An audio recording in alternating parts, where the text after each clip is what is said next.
All right, let's dive right in. Today, we're going to break down a single, really tense moment in the public square.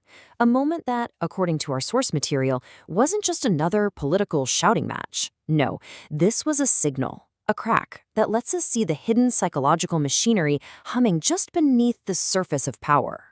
And this quote right here, this is the key to everything we're about to unpack.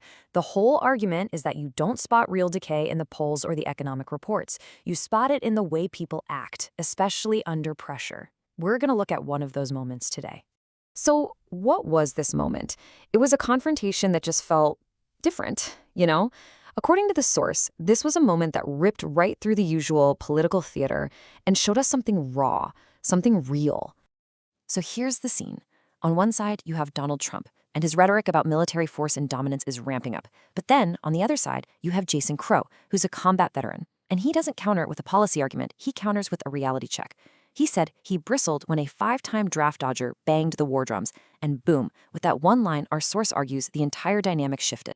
Now, this is our really important distinction.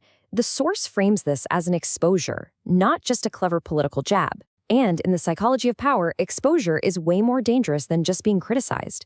It doesn't just challenge what a person says, it threatens the very foundation of who they claim to be. So why was that exposure so powerful? To really get it, we have to look at the psychological mechanics that play here. And for that, we're going to borrow a framework from the author Robert Greene. Greene's theory is all about a core human dynamic. We all do this, right? We have a persona. That's the mask we create, the image we want everyone to see. But we also have a shadow. And the shadow is all the stuff we hide away because it doesn't fit that perfect image. The real action happens in the tension between those two. So if we apply this, Donald Trump's persona is built brick by brick on this idea of being the untouchable strongman, the winner, the guy who never backs down. The source material says this isn't just a brand, it's psychological armor, designed to protect the ego from any hint of weakness. And that's why Jason Crow's comment landed with such a thud. It didn't try to punch through the front of the armor, the policies or the political talk. No, it slipped a knife right into one of the joints, a weak spot. By putting the war drums right next to the history of draft avoidance, he lit up the shadow. He exposed the one thing that directly contradicts the strongman image. But this confrontation did more than just expose a persona. It also revealed this fundamental clash between two very different roles people play in public life, the role of the witness and the role of the performer. The source makes a really powerful distinction here. The performer, Donald Trump in this analysis, operates on spectacle. It's all a performance. War is a branding opportunity, force is just language, and there's this emotional distance from it all. But the witness, Jason Crow, well, a witness carries the actual sensory truth of lived consequences.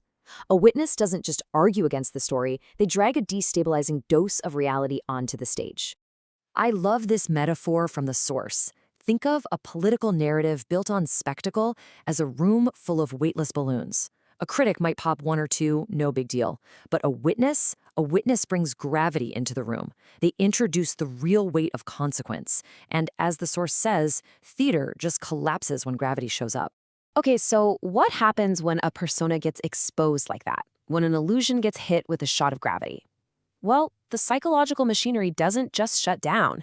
In fact, it often kicks into overdrive, into a defensive and pretty dangerous cycle of escalation. The whole thing kicks off with something called cognitive dissonance. It's that deeply uncomfortable, buzzing feeling you get in your head when you're trying to hold two completely contradictory ideas at the same time. In this case, I am a powerful, strong man versus my history shows I've avoided conflict.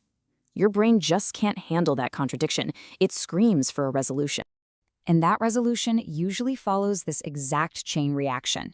First, the exposure creates that dissonance. Then the mind has a choice. You can either integrate the new information, which means admitting your persona is flawed, or you can choose aggression. And aggression is almost always easier. You attack the source of the discomfort, and you protect the ego by doubling down, making the original narrative even harder and the spectacle even bigger. And if you want a really wild example of that intensification in action, look at this. The song Fortunate Son, which is, this iconic, searing protest against the rich and powerful sending poor kids to die in their wars, was reportedly played at rallies. The source calls this a form of psychological domination. The system literally swallows its own critique and wears it like a costume, completely draining it of its meaning. All of this points back to another one of Robert Greene's laws. This escalation, all the loud declarations of strength, they aren't actually signs of real confidence. More often than not, they're signs of compensation. It's an attempt to shout down an inner weakness with overwhelming outer noise. So where does all this escalation go? What's the end game? In this last section, the source looks at the long-term trajectory of a power structure that becomes completely dependent on spectacle and totally disconnected from real-world consequences. And here's the crucial takeaway. A system that's organized around protecting an ego loses all its flexibility. It can't adapt, it can't learn, because admitting fault would threaten the very thing it exists to protect. It becomes brittle. Like old plastic, It can't bend anymore. It can only intensify or shatter. And that brittleness sets off a pretty predictable and dangerous domino effect. First, the exposure forces the system to consolidate, to circle the wagons. That consolidation then creates deep polarization. That polarization requires constant escalation to keep the energy up. And a system stuck in that state, well, eventually it heads toward fracture. And this brings us right to the core warning in the source material. That moment between Jason Crow and Donald Trump, it wasn't just a debate, it was a diagnostic test. It revealed a power structure floating on pure image, totally unmoored from the gravity of consequence. And structures like that, the source warns, they rarely have a soft landing. So we're left with this one big, lingering question. In a world so driven by performance and spectacle, what's actually left when the lights go down, the show is over, and the full weight of reality, of gravity, finally comes crashing back in?